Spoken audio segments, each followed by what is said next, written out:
Hello class 8, welcome back to your maths online classes.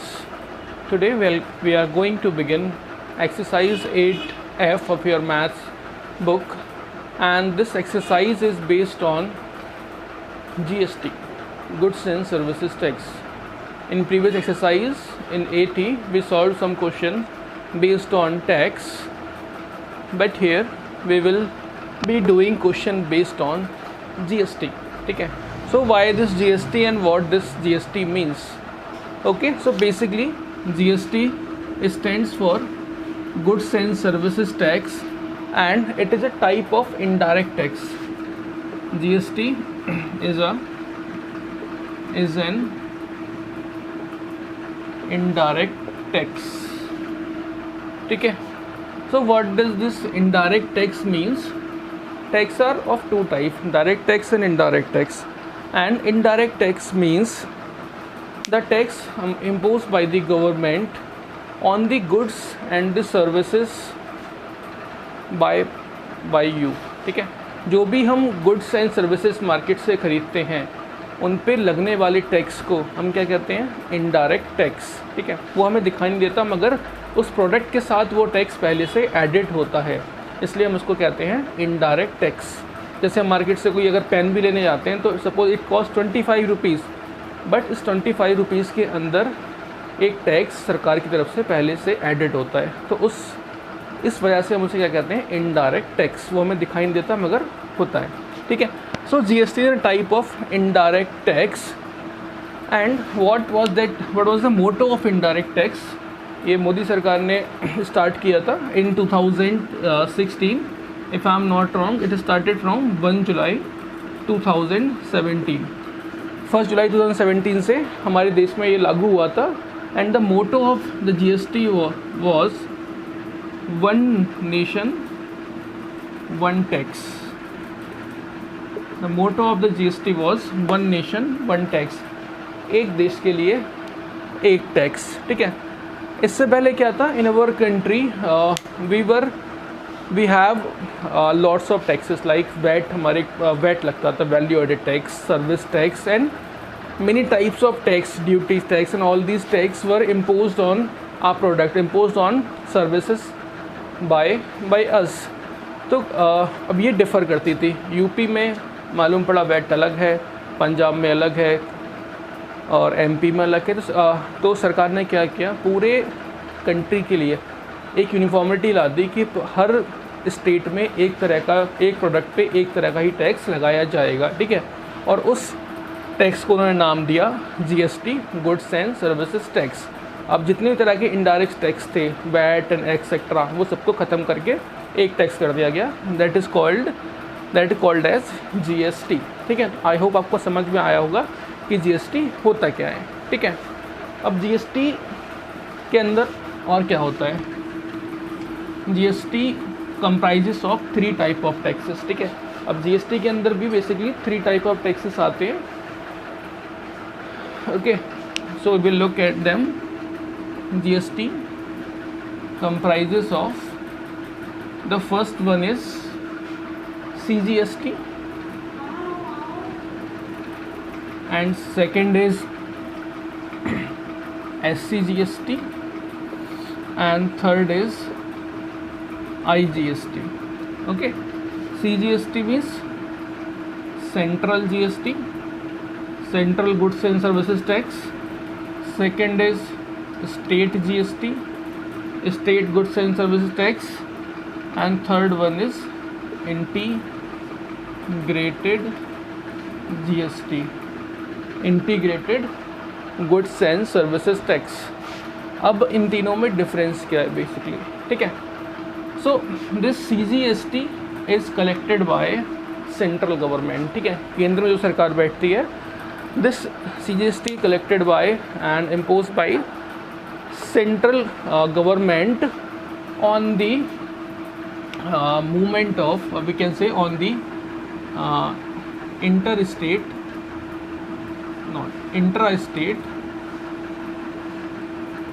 movement of, इसको मैं नीचे लिखता हूँ, intrastate movement of goods and services, ठीक है।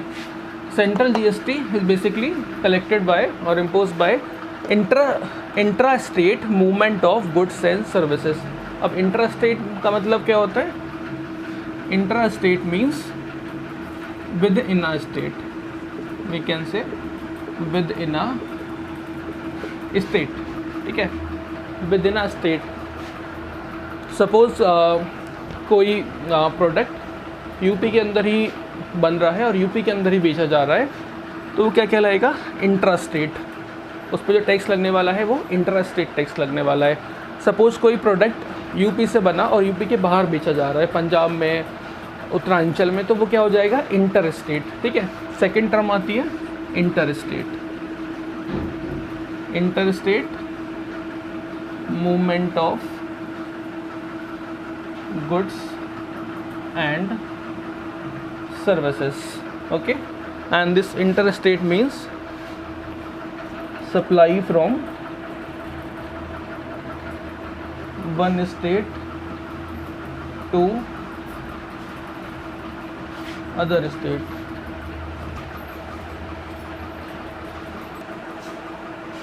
So we have two type of movement. First one is interstate and second one is interstate. So interstate means if the supplier or if the product is supplying within a state, and interstate means the product is supplying from one state to other state. So CGST is basically collected by, imposed by the central government for the interstate movement of goods and services. It is CGST. Now SGST is collected and collected by state government, okay. It is collected by state government for the interstate movement of goods and services, ठीक है। ये दोनों interstate movement के लिए collect किए जाते हैं। CGST collected by central government and SCST is collected by the state government. Now we have third type of GST, that is integrated GST. Integrated GST is collected by the central government for the inter state movement of goods and services.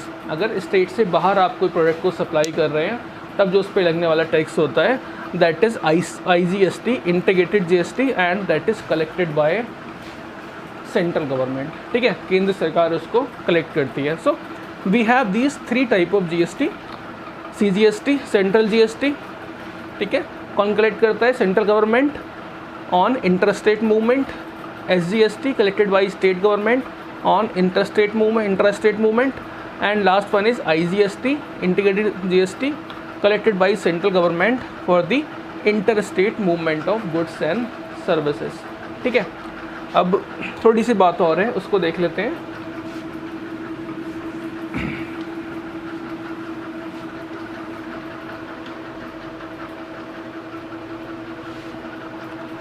So if your product is moving intrastate, ठीक है, अगर आपका product जो है intrastate movement कर रहा है, अगर आप इंट्रास्टेट सप्लाई हो रही है, तो बोथ उसमें क्या लगने वाले हैं? उसमें दो तरह के टैक्स लगने वाले हैं, क्योंकि वो क्या है? इंट्रास्टेट। एक क्या लगेगा? CGST जो सेंट्रल गवर्नमेंट कलेक्ट करेगी, दूसरा क्या लगेगा? SGST जो स्टेट गवर्नमेंट सेलेक्ट करेगी, central and state on the intrastate movement, ठीक है। So this is collected by central government. ये जो टैक्स होगा सेंट्रल गवर्नमेंट के पास जाएगा और ये जो टैक्स होगा वो स्टेट गवर्नमेंट के पास जाएगा, ठीक है। Now if you have interstate movement of product, अगर इंटरस्टेट टैक्स लगने वाला है, that whole is collected by central government, ठीक है। आपका जो बायर होगा वो बायर पूरा का पूरा टैक्स किसको देगा? सेंट्रल गवर्नमेंट को। यहाँ पर जो आपका सप्लायर होगा, ठीक है, या फिर बायर टैक्स तो हम ही लोग पे करते हैं बेसिकली, वो टैक्स कहाँ पर जाएगा? वो टैक्स आधा जाएगा सेंट्रल गवर्नमेंट के पास और आधा जाएगा स्टेट गवर्नमेंट के पास, ठीक है। But in the case of inter state movement पूरा का पूरा टैक्स कहाँ पे जाता है? सेंट्रल गवर्नमेंट के पास in the form of IGST, ठीक है। तो यहाँ पे क्या क्या लगने वाले हैं, CGST प्लस SGST, और यहाँ पे क्या लगने वाला है, सिर्फ IGST। ठीक है। So currently in India we have defined GST slabs which are 0%, 5%, 12%, 18% and I think 28%। ठीक है। तो ये हमारे GST के कुछ स्लैब्स हैं जो डिफरेंट प्रोडक्ट्स पे लगते हैं। कुछ प्रोडक्ट टैक्स फ्री हैं, कुछ 5% टैक्स लगता है, किन्हीं पे 12%, 18% एंड 28%। आपको उनको याद करने की ज़रूरत नहीं है, just for your information I have shared this. Okay, so now हमने काफ़ी थ्योरी की बात कर ली कि GST होता क्या है। Now we will move to question part. अब क्वेश्चन करते हैं कि GST पे किस तरह के क्वेश्चन आपसे पूछे जाएंगे इस एक्सरसाइज में।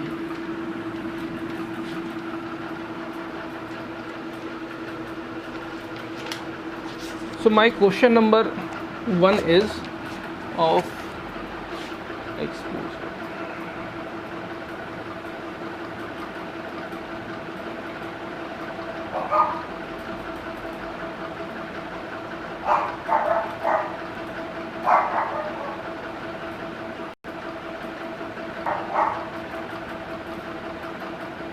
Now question number 1 is some goods cost rupees 60,000 and rate of GST on them is 12%.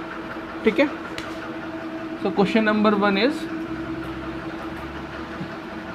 आपको कॉस्ट प्राइस दिया है किसी गुड्स का। So cost price is given as rupees 16,000। तो प्रोडक्ट है उसका जो कॉस्ट है या फिर सर्विस हो सकती है, cost is 16,000 and the rate of GST on them is 12%. अब GST का जो आपको रेट दिया गया है that is 12%. Okay, find the amount of bill in the case of first is intrastate transaction,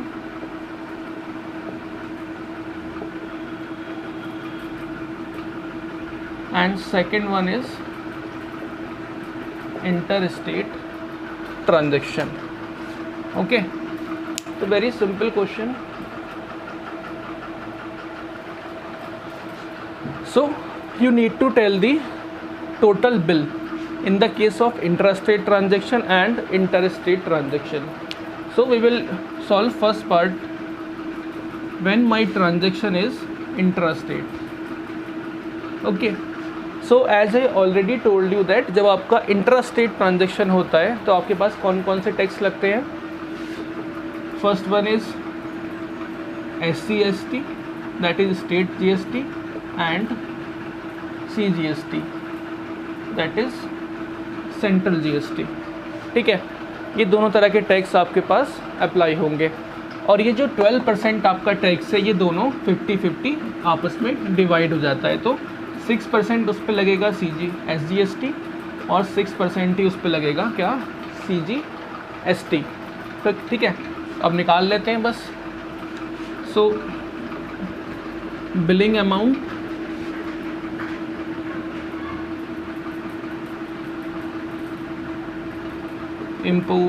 billing amount after applying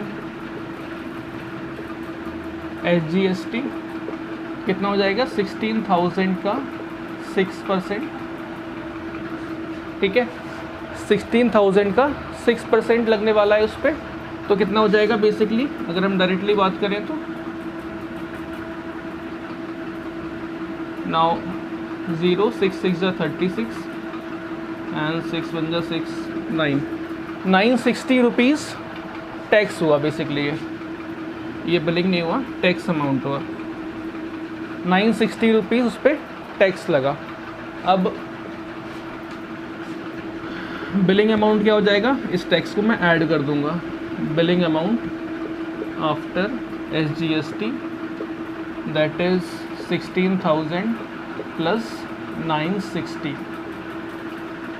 ये कितना हो गया 0 6 9 6 1। ठीक है, ये तो हुआ सिर्फ SGST लगने के बाद। अभी इस पे CGST भी लगने वाला है, और वो भी किस पे लगेगा, इस 16,000 पे। इसमें मत लगा देना बस, ठीक है।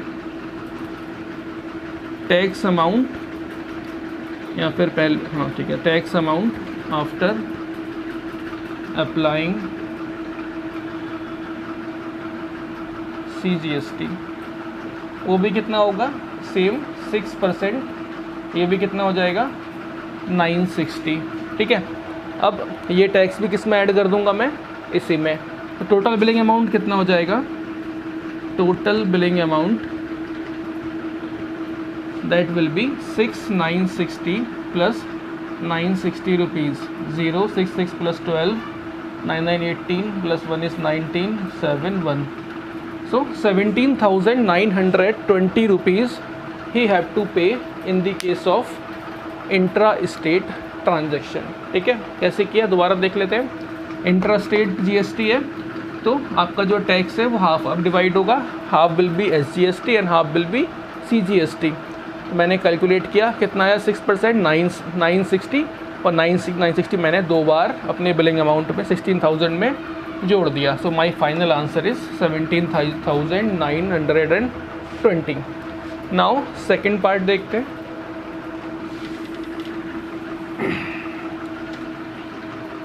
सेकेंड पार्ट कहता है in the case of inter state transaction. अब इंटर स्टेट ट्रांजेक्शन में क्या अप्लाई होता है, बेसिकली IGST, और वो पूरा का पूरा कौन कलेक्ट करता है, वो कलेक्ट करती है सेंट्रल गवर्नमेंट। और वो GST पे कितना लगने वाला है, पूरा का पूरा 12%। तो बस इसका 12% निकाल लेते हैं, हो जाएगा tax amount after applying IGST that is 16,000 into 12/100, 0. So rupees 1920 is your tax amount after applying IGST. अब बिलिंग अमाउंट कितना हो जाएगा, कॉस्ट प्राइस में आप ऐड कर देंगे। So billing amount will be 16,000 plus 1920, 0,296 plus 1 is 70. So my final answer is 17,920. It is the same answer. Okay. So 12% tax लगने के बाद मेरा बिलिंग अमाउंट कितना हुआ, 17,920 rupees. Now move to the second question.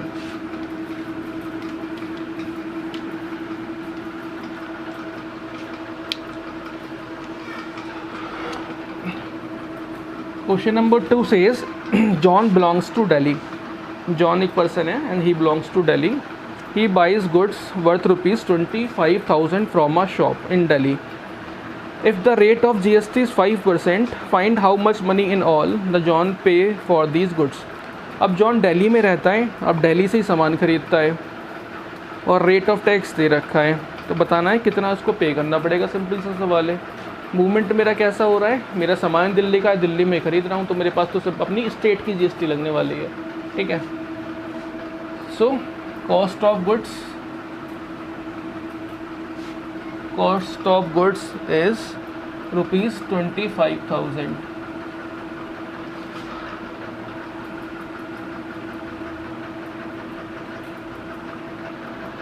and rate of GST is 5%. Final amount आपको बताना है, that means billing amount, कितना अमाउंट उसने पे किया, ठीक है। सो आपका दिल्ली में सामान, दिल्ली में आप रहते हो और दिल्ली में सामान ले रहे हो, ठीक है। यहाँ पर उसने कुछ स्पेसिफाई नहीं कर रखा कि जो प्रोडक्ट है वो बाहर से उसका मूवमेंट हो रहा है, ठीक है। तो in this case we will think that we will apply the same normal GST जो हमारी स्टेट में लगने वाली है। तो वी विल अप्लाई 5% टैक्स। हमें यहाँ ये नहीं डिवाइड करना कि हमने 2.5% सेंट्रल को देना और 2.5% हमें स्टेट को देना, हमें सिर्फ फाइनल बिलिंग अमाउंट बताना है, ठीक है। यहाँ पर इंटरेस्टेड नहीं पूछा गया है आपसे। So you will simply calculate 5% tax, 5% GST. So tax amount after 5% GST 25,000 into 5/100 cancel out 25 5 जब 125 सो ₹1250 is your GST। Final billing amount क्या हो जाएगा, कितना उसको पे करना होगा, that will be 25,000 plus 1250 that will be 0525 plus 16 and 2 ₹26,250 rupees he need to pay for the final settlement, final billing amount। ठीक है, so this is my final billing amount। now move to question number 3। question number 3 says find the amount of bill for following interstate transaction of goods and services। ठीक है, interstate transaction दे रखा है आपको। Question number 3 says cost of transaction, cost of transaction that is ₹30,000 and discount भी मिला है कुछ आपको इस पे, that is also 30% and GST is 28%। you need to find out the amount of bill।